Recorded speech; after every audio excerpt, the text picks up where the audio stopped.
Welcome to Naomi's Filipino Kitchen, or as they say in the Philippines, mabuhay! Today, I'm going to show you how to cook beef caldereta. Wait until the end of this video for a sneaky peek of some of my other recipes. Here are the ingredients of today's dish: beef, potato, carrot, onion, chili pepper, garlic, cooking oil, water, tomato, pineapple, salt, and coconut milk. Now let's start cooking by browning up the beef.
I hope you enjoyed the recipe today, and if you like it, then like it.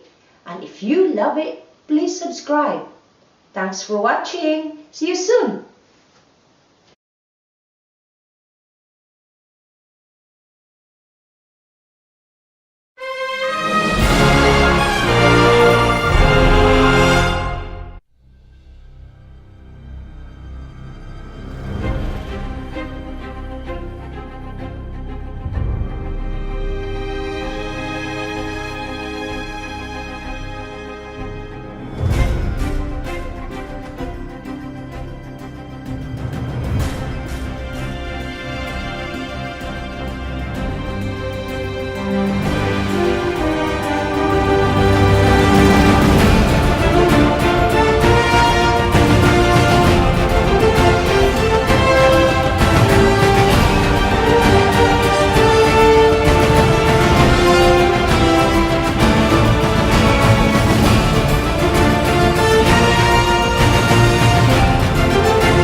Hey guys, if you want to see how I cook honey garlic prawns, click here.